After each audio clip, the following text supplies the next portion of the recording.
Shalom, salam sejahtera dalam nama Tuhan Yesus Kristus.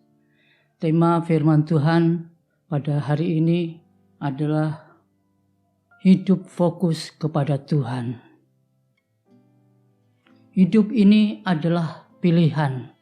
Setiap saat, setiap waktu kita diperhadapkan dengan pilihan. Sekalipun kita tidak memilih, itu pun juga sudah merupakan pilihan. Allah memberikan kita hikmat supaya kita bisa memilih yang benar. Sebab kalau kita memilih yang salah akan mengalami kegagalan total. Jika kita menanggapi persoalan hidup ini dengan salah, karena kita anggap itu seperti penderitaan, maka hidup kita akan gagal total. Tetapi jika kita menyikapi persoalan yang ada, itu karena anugerah Allah, maka kita akan memperoleh kemenangan besar. Kasih, hidup ini adalah anugerah. Setiap jengkal kaki kita, setiap detak jantung kita, itu adalah anugerah Allah yang menyertai kita semuanya. Yang Allah itu memelihara dalam kehidupan kita semuanya. Yang pasti Allah tidak pernah tinggalkan kita. Tidak ada seorang pun yang luput dari permasalahan pergumulan. Besar kecilnya pergumulan itu tergantung bagaimana kita menyikapi pergumulan itu. Jika pergumulan itu kita sikapi dengan positif, maka hasilnya pun akan positif. Jika pergumulan itu kita sikapi dengan negatif, maka hasilnya pun akan negatif. Saudara kasih, sekali waktu di pagi hari saya bangun pagi hari, saya buka pintu depan, di samping kanan saya kedengaran tit tit tit tit tit tit. Itu apa sih? Itu pertanda bahwa pulsa listrik saya mati habis. Itu hal yang biasa, saudara kasih, yang lumrah, yang bisa kita alami semua orang. Ya, hal kecil bisa menjadi besar. Hal besar bisa menjadi kecil. Tergantung bagaimana kita menyikapinya. Tergantung bagaimana kita menghadapinya, menanggapinya. Ketika persoalan ini, saya laporkan kepada istri saya.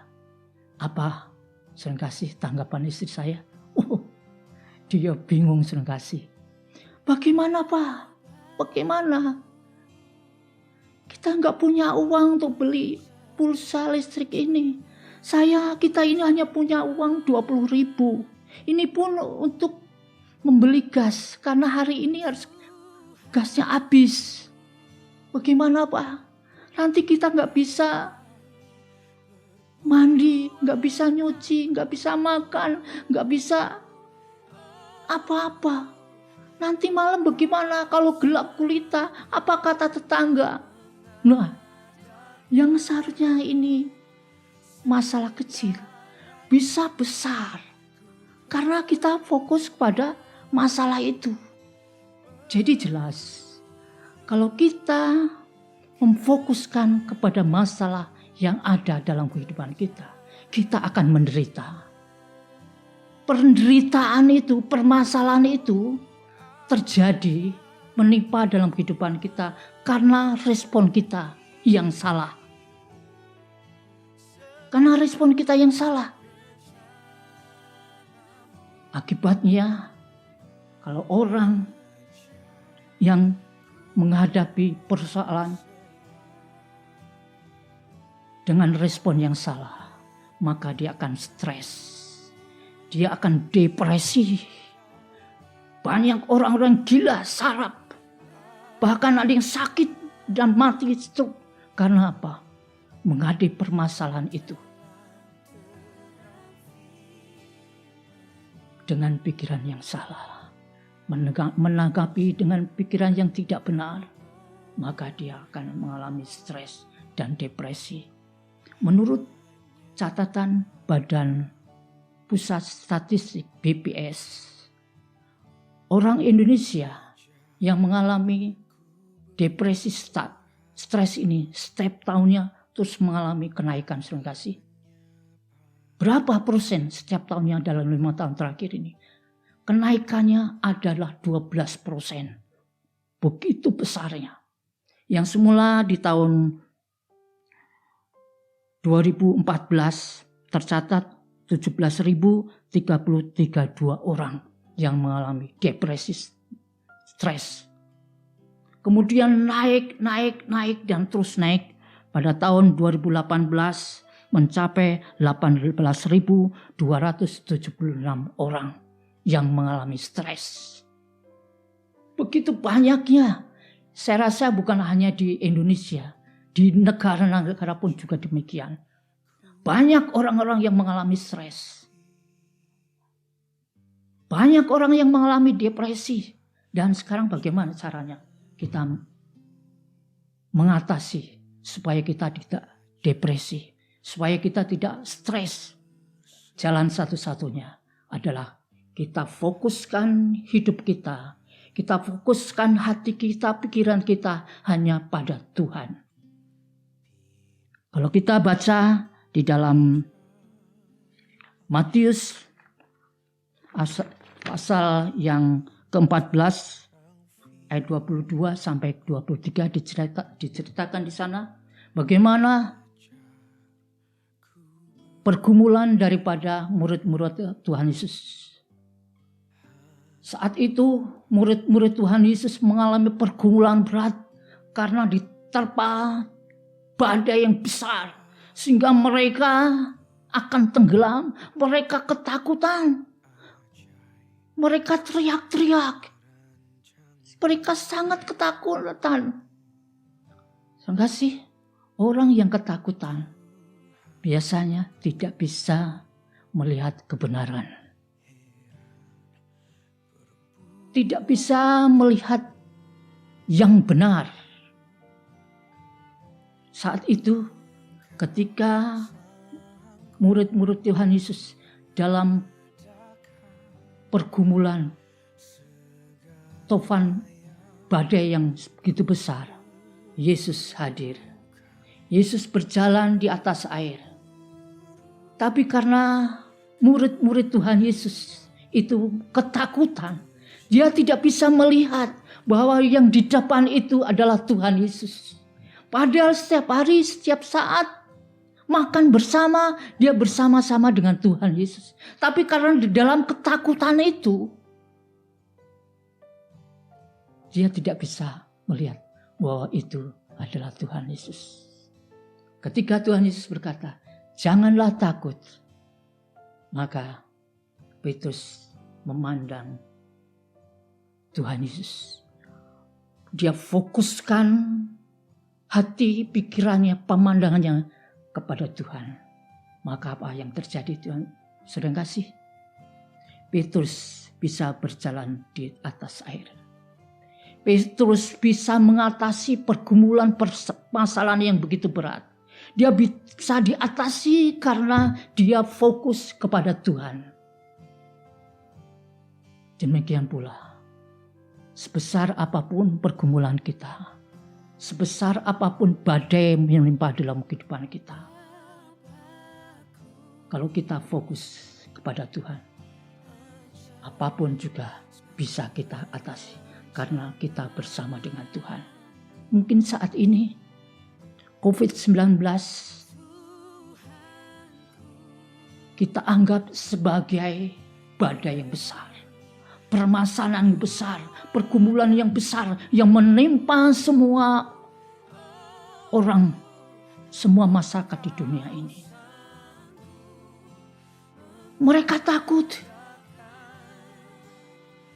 Kalau kita takut seperti Petrus, kita tidak bisa memandang Yesus. Oleh karena itu, saudara kasih, mari fokuskan hati pikiran kita kepada Tuhan. Jangan kita berfokus kepada masalah yang kita hadapi. Jangan kita takut, gentar akan virus corona yang kita alami saat ini. Percayalah, bersama Tuhan kita akan lalui semuanya itu. Bersama Tuhan kita akan berhasil. Bersama dengan Tuhan kita akan sukses melewati semua pergumulan permasalahan itu. Sekalipun itu COVID-19 menghantam dalam kehidupan kita.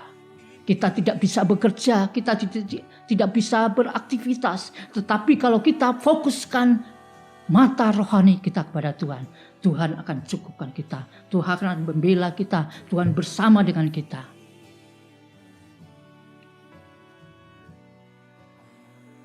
Kita lihat bagaimana Daud,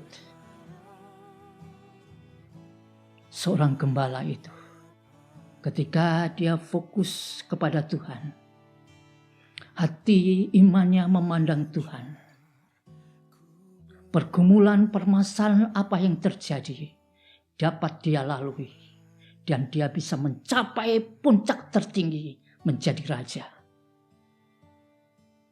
Kita baca di dalam kitab Samuel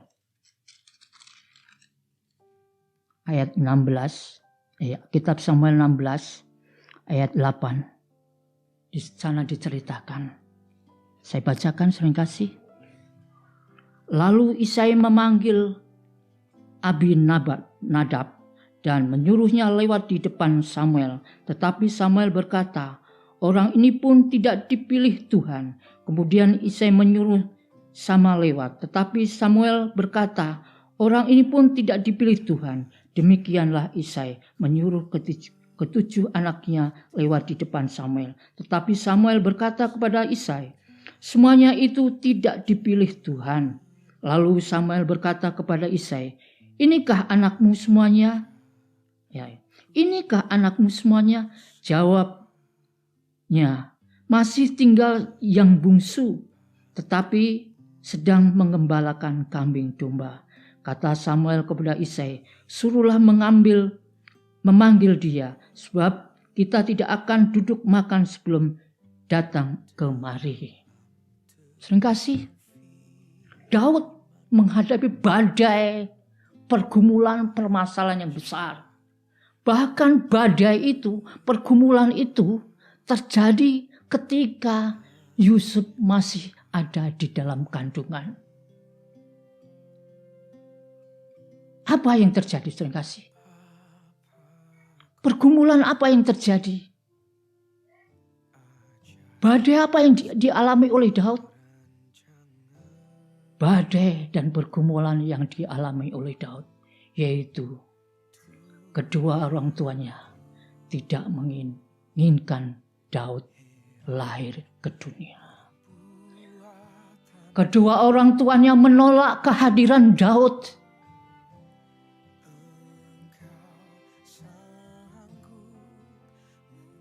Daud tidak diinginkan oleh orang tuanya hadir di dunia ini.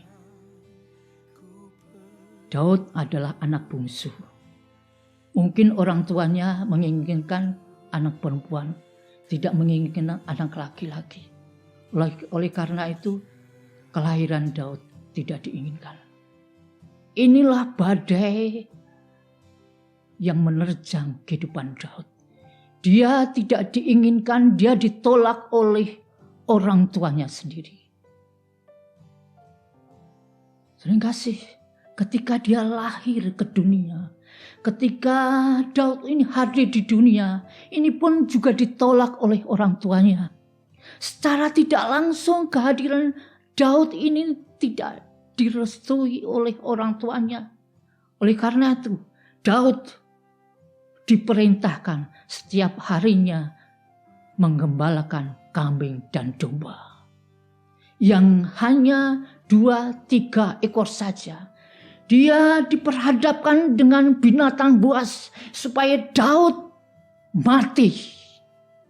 Supaya Daud dimakan binatang buas karena kehadirannya tidak diinginkan oleh orang tuanya. Badai besar saudara kasih yang dialami oleh Daud ini, pergumulan besar. Tapi Daud tidak memandang pergumulan permasalahan yang dihadapi ini. Pembunuhan, rencana pembunuhan ini bukan saja dilakukan oleh orang tuanya, tetapi juga akan dilakukan oleh raja. Bayangkan sendiri, saudara. Raja sendiri yang menginginkan mati ini Daud. Anak gembala ini mati. Tidak susah kan sebenarnya, saudara? Dia raja. Sangat gampang dan sangat mudah untuk membunuh Daud. Tetapi apa yang terjadi, saudara? Daud sekalipun dibunuh dan dikejar-kejar, direncanakan dan dibunuh, dikejar-kejar oleh prajurit-prajurit Raja Saul. Tetapi Daud tetap selamat. Karena Daud dipimpin oleh Tuhan. Karena Daud fokus kepada Allah. Karena pikiran Daud hanya kepada Allah. Iman Daud hanya kepada Allah. Pandangan Daud hanya kepada Allah. Ini maka dia diluputkan dari segala macam persoalan pergumulan yang sangat berat itu. Pergumulan apa lagi yang dialami oleh Daud? Dia dilecehkan. Kalau kita baca ini tadi, pembacaan ayat ini di dalam 1 Samuel 16 ayat ke-8 sampai ke-13 ini diceritakan bagaimana orang tua daripada Daud itu melecehkan Daud. Tidak menginginkan Daud, menghiraukan Daud. Tidak dianggap sebagai anak ini Daud. Ketika Samuel datang untuk mengurapi anak-anak Isai ini, apa yang dikerjakan oleh bapaknya Daud ini? Dia mempertontonkan, dia menunjukkan, dia menampilkan anak-anak yang lainnya di luar Daud. Karena Daud tidak dianggap. Dipertontonkannya anak-anak itu di hadapan Samuel. Tetapi semua itu tidak dipilih oleh Tuhan.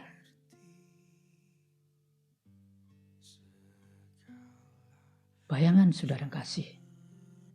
Ketika Samuel melihat anak-anak Isai, kemudian semua ditolak. Kemudian Nabi Samuel bertanya kepada Isai, bapak Daud ini, masih adakah anakmu yang lainnya? Baru